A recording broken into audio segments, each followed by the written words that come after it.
नमस्कार दोस्तों, मैं प्रोफेसर रिपु रंजन सिन्हा।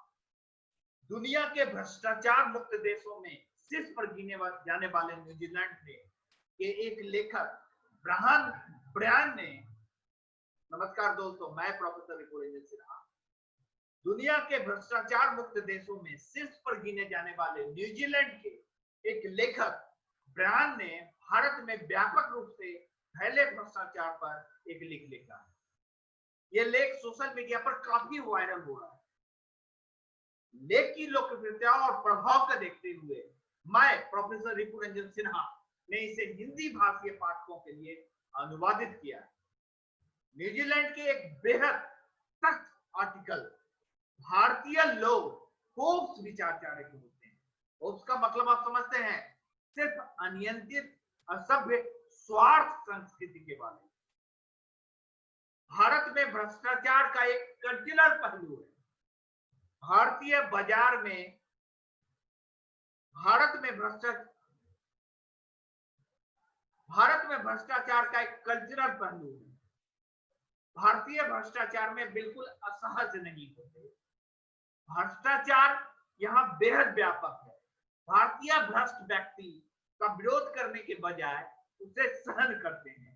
कोई भी नस्ल इतनी जन्मजात भ्रष्ट नहीं होता है।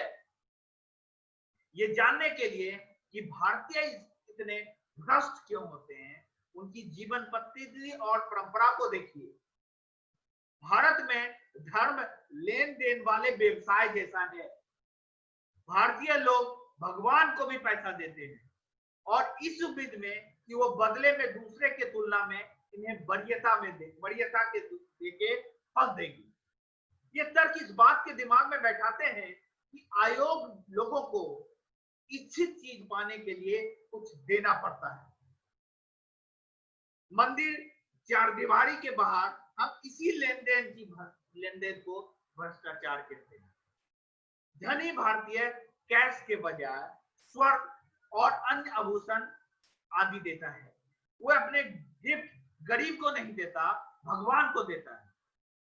वो सोचता है किसी जरूरतमंद को देने से धन बर्बाद होता है। जून 2009 में द हिंदू ने कर्नाटक के मंत्री जनार्दन रेड्डी द्वारा स्वर्ण और हीरो के 45 करोड़ मूल्य के आभूषण तिरुपति पर चढ़ाने की खबर छपी। भारत के मंदिर इतना ज्यादा धन प्राप्त कर लेते हैं कि उन्हें यह भी नहीं पता होता है कि इसका करें क्या। अरबों की संपत्ति मंदिरों में बहत पड़ी है।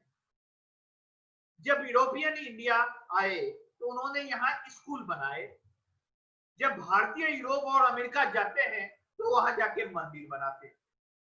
भारतीयों को लगता है कि अगर भगवान कुछ देने के लिए धन चाहते हैं तो फिर वही काम करें और वो करने में हमें कुछ भी गलत नहीं है।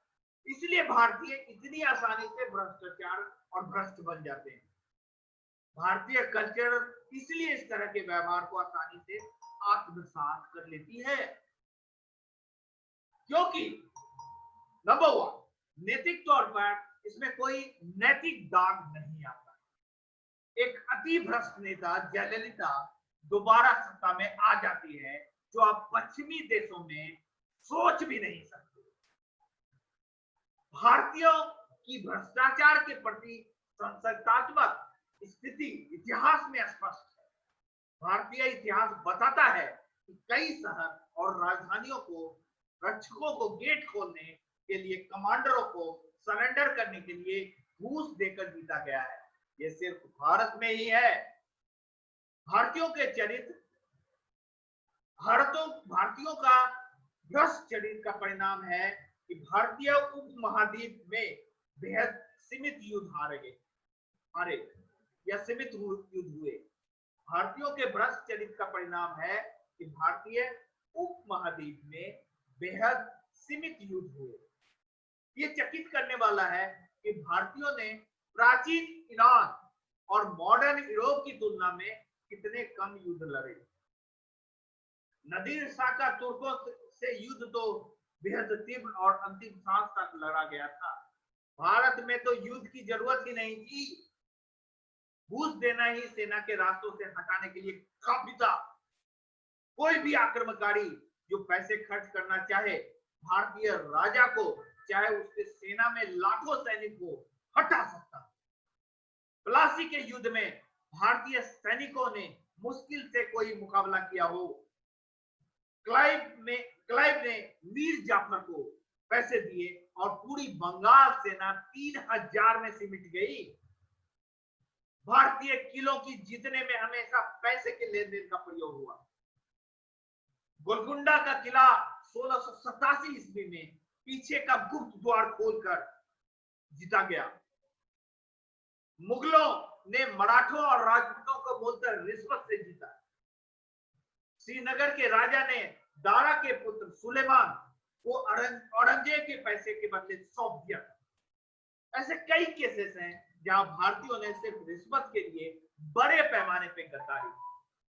सवाल है कि भारतीयों में सौदावरसी का ऐसा कल्चर क्यों है, जबकि जहां तमाम सभ्य देशों में सौदावरसी का कल्चर नहीं है। भारतीय इस सिद्धांत में विश्वास नहीं करते हैं कि यदि वे सब नैतिक रूप से व्यवहार करें तो सभी तरक्की करेंगे, क्योंकि उनका विश्वास या धर्म ये शिक्षा नहीं देता। उनका कास्ट सिस्टम उन्हें बांटता है। वे हरगिज नहीं मानते कि हर इंसान समान है। इनकी वजह से वो आपस में बटे हैं और दूसरे धर्मों में भी गए हैं। कई हिंदुओं ने अपना अलग धर्म चलाया, जैसे सिख, जैन, बुद्ध, और कई लोगों ने ईसाई और इस्लाम अपनाए।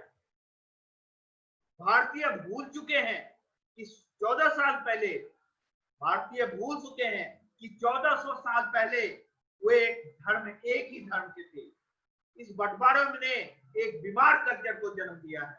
यह असमानता एक भ्रष्ट समाज में परिणत हुई है, जिसमें हर भारतीय दूसरे भारतीयों के विरुद्ध हुए, सिवाय भगवान के, जो उनके विश्वास में खुद रिश्वतखोर हैं।